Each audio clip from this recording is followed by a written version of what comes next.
सैनिक ने मशाल को प्रज्वलित कर दिया और बढ़ गया शंकर के शरीर के पास। शिष्य चीखने लग गए, जोरों से चीखते हुए रोने लग गए, प्रलाप करने लग गए। इतने में एक शिष्य ने कहा कि तनिक ठहरो महोदय, हम नहीं करेंगे पूजन, परंतु हमारी एक बात तो सुन लो। हम अपने पूजन के नियम से यदि च्युत हो गए तो हमें अपना भी शरीर त्यागना होगा। इसलिए कुछ क्षण के लिए रुक जाइए।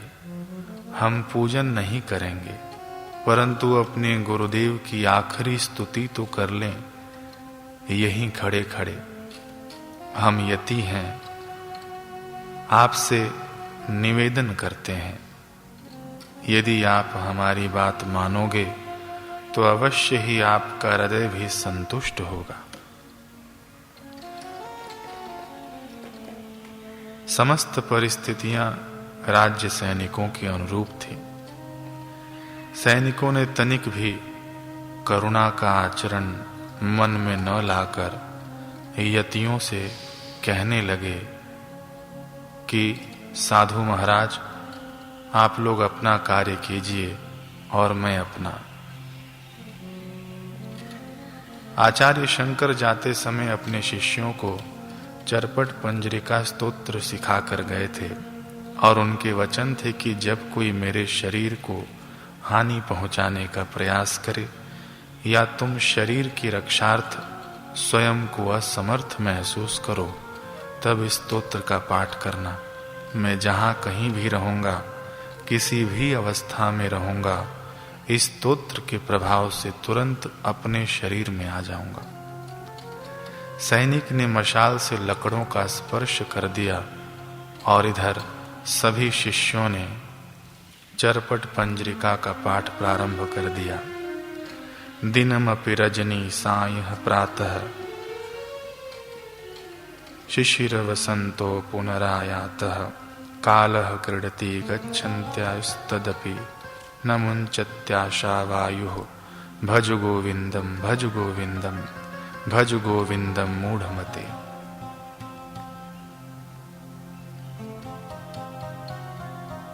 लकड़ों को अग्नि ने धीरे धीरे ग्रसित करना प्रारंभ किया और यहाँ स्तोत्र की मांत्रिक ध्वनि अमरूक राजा के कानों तक पहुंच गई।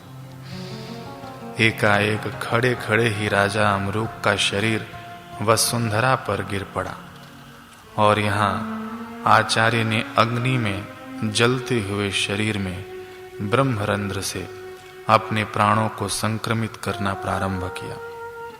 कुछ क्षणों में निश्चेष्ट शरीर में चेष्टा होने लगी। आचार्य ने लक्ष्मी नरसिंह मंत्रों द्वारा अग्नि को शांत कर दिया और सहज ही अग्नि से बाहर निकल आए, जैसे चंद्रमा राहु के मुख से निकलकर सुशोभित होता है। राज्य कर्मचारियों ने भी हाथ जोड़ लिए और समझ गए कि ये कोई सिद्ध पुरुष है। सानंदन आदि शिष्यों ने आचार्य शंकर को चारों ओर से घेर लिया। बहुत दिनों के बिछोह के बाद उनके दर्शन कर शिष्यों के हर्ष की सीमा न रही। शिवावतार शंकर अब मंडन मिश्र से मिलने के लिए बहुत उत्सुक हुए ताकि शास्त्रार्थ का अंतिम चरण समाप्त किया जा सके। अतः मंडन मिश्र से मिलने के लिए आचार्य शंकर एवं उनके शिष्य निकल पड़े। शास्त्रार्थ का प्रथम चरण समाप्त हुए कई माह बीत गए थे। इधर मंडन मिश्र में अद्भुत परिवर्तन हो गया था। शास्त्रार्थ में पराजित होकर वे गृह आदि से उदासीन और अनासक्त हो गए थे। मीमांसा के कर्म कांड का अभिमान भी ध्वस्त हो गया था। आचार्य शंकर को एकाएक अपने घर के द्वार पर देखकर मंडन मिश्र चौंक कर आदर भाव से खड़े हो गए उन्होंने बड़ी श्रद्धा भक्ति से आचार्य का अभिनंदन किया।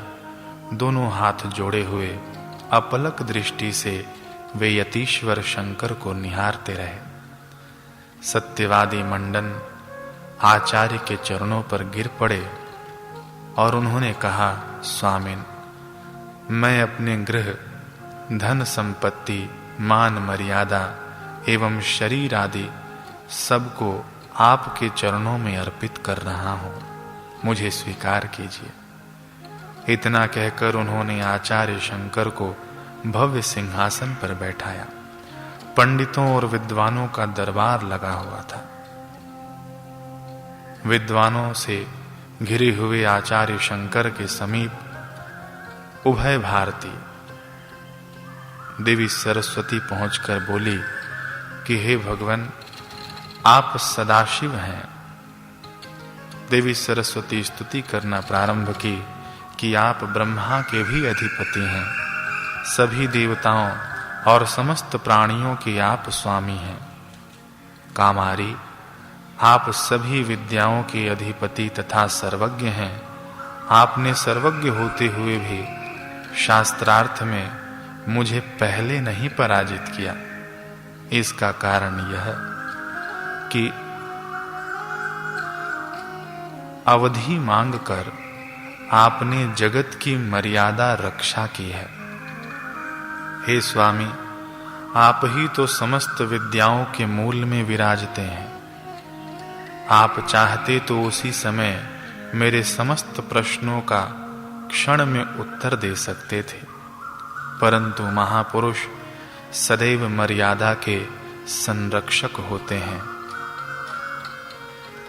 आपके श्रेष्ठ आचरण से समस्त विश्व का कल्याण सुनिश्चित है। हे स्वामिन, हम दोनों आपसे शास्त्रार्थ में पराजित किए गए हैं। यह हमारे लिए लज्जा की बात नहीं है। हे भगवान, सूर्य की प्रचंड ज्योति के सम्मुख ताराओं और चंद्रमा की ज्योति का मंद पड़ जाना एकदम स्वाभाविक है, अतः इसमें लज्जा का प्रश्न ही नहीं उठता। मेरे अवतार ग्रहण करने का उद्देश्य समाप्त हो गया। अब मैं अपने निर्मल ब्रह्मलोक जा रही हूँ।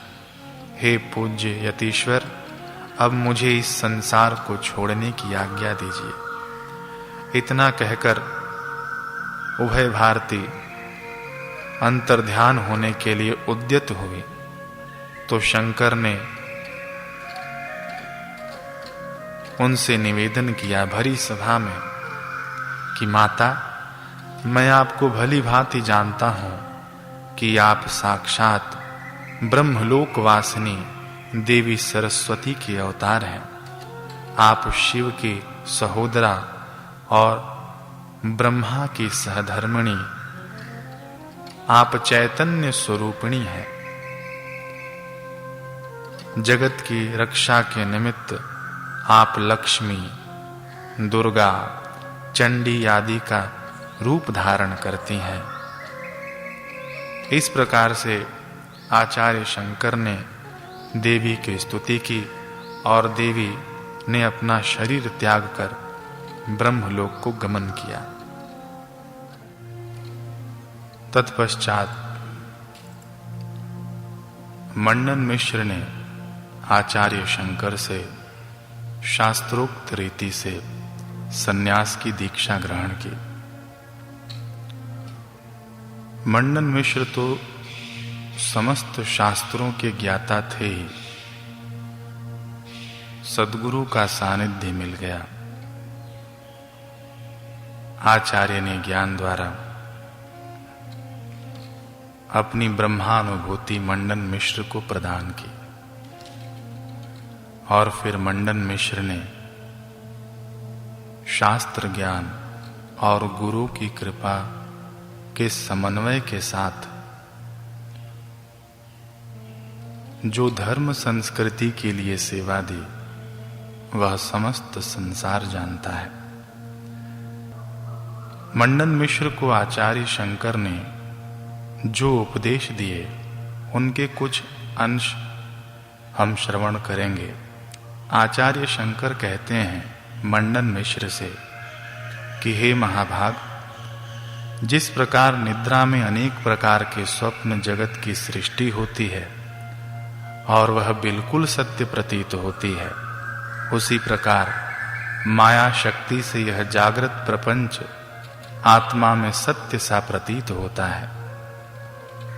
इस प्रकार जो इस द्वैत प्रपंच को मिथ्या मायामय निश्चय कर महादेव शंकर के तुल्य श्री गुरु की कृपा से स्वस्वरूप अद्वैत ब्रह्म तत्व का प्रबोध के समय साक्षात्कार करता है, ऐसे श्री गुरु मूर्ति को यह मेरा भक्ति युक्त नमस्कार है। हे शिष्य, गुरु के उपदेश से ही आत्म साक्षात्कार होता है। आत्मा की महिमा अपार है। जिसकी बुद्धि पवित्र हो चुकी है, उसे वेद के केवल एक वाक्य से आत्म साक्षात्कार हो जाता है। जिसकी बुद्धि मलिन है और सांसारिक विषयों में आसक्त है, वह गुरु के चरण कमलों की निरंतर सेवा कर उत्तर उत्तर बार बार उपदेश द्वारा आत्म साक्षात्कार कर सकता है। हे महाभाग, तत्वज्ञानी गुरु साक्षात शिव हैं, अतः अहर्निश उन्हीं में अपने मन को लगाना चाहिए। सेवा भाव से प्रसन्न होकर वह शिष्य के मुख को कृपा पूर्वक देखते हैं। आत्मज्ञान प्राप्ति में गुरु का महात्म्य अवर्णनीय है। जितना गुरुदेव के सदुपदेश से फल प्राप्त होता है, उतना शास्त्रादि के श्रवण मनन से नहीं होता। अतः गुरु आज्ञा को अक्षरशः प्रसन्न चित्त पालन करने में तत्पर रहना चाहिए। हे शिष्य, गुरु से दीक्षित व्यक्ति पर यदि देवता आदि भी रुष्ट हो जाएं, तो उनके रोष से गुरुदेव हमारी रक्षा कर लेते हैं, परंतु गुरुदेव के प्रकोप से कोई भी रक्षा करने में समर्थ नहीं हो पाता। अतएव गुरु के मन में कभी क्षोभ न उत्पन्न करे। गुरु के प्रसन्न होने पर समस्त देवतागण भी प्रसन्न होते हैं और उनके रुष्ट होने पर देवतागण भी रुष्ट हो जाते हैं। सद्गुरु देवताओं में आत्मबुद्धि रखते हैं, अतः सद्गुरु ही विश्वरूप हैं। ऐसे गुरु के शरणागत होकर अपना कल्याण कर लेना चाहिए।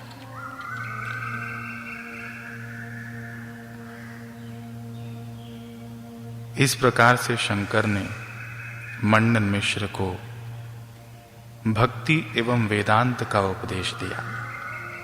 मंडन मिश्र के ऊपर विजय प्राप्त करने से आचार्य शंकर की कीर्ति सूर्य प्रभा की भांति सभी दिशाओं में व्याप्त हो गई। आचार्य ने यह भी घोषणा कर दी, जो वेद विरोधी हों और अद्वैत ब्रह्म तत्व तथा जीव ब्रह्म की एकता को न मानते हों, वह हमसे शास्त्रार्थ करने के लिए आमंत्रित हैं। यदि उसे शास्त्रार्थ करना स्वीकार न हो, तो चुपचाप वह वैदिक धर्म को स्वीकार कर ले।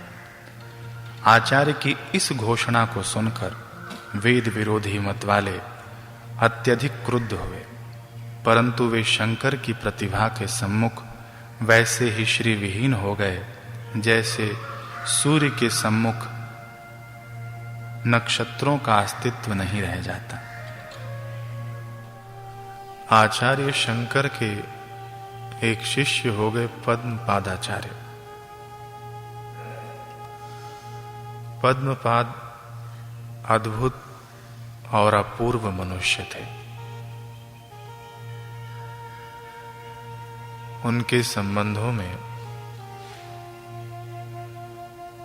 एक प्रसंग बड़ा प्रसिद्ध है। पद्मपाद चौल देशीय ब्राह्मण संतान थे। इनका आदि नाम सनंदन था। आचार्य शंकर काशी धाम में आकर गंगा तट पर निवास किया करते थे। एक दिन शंकर ने सनंदन को गंगा जी के उस पार देखकर सोचा कि यह कोई साधारण मनुष्य नहीं है।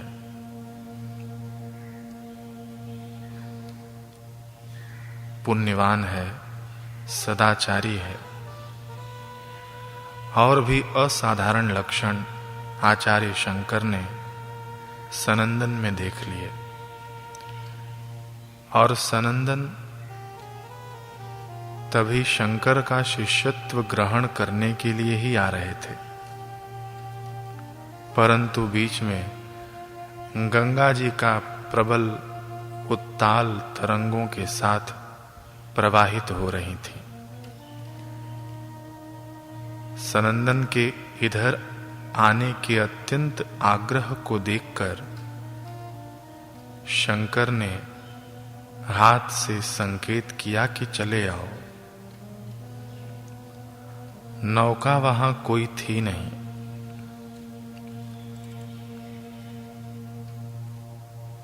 ना ही वेगवती नदी को पार करने के कोई संसाधन थे। यह दृश्य अपने आप में बड़ा अद्भुत है कि नदी उस पार गुरुदेव है और उफनती नदी के प्रबल प्रवाह को देखते हुए भी इशारा कर रहे हैं आने के लिए। संसारी मति या तामसी मति यही निश्चय करेगी कि महाराज शायद बुद्धि का उपयोग नहीं कर रहे हैं।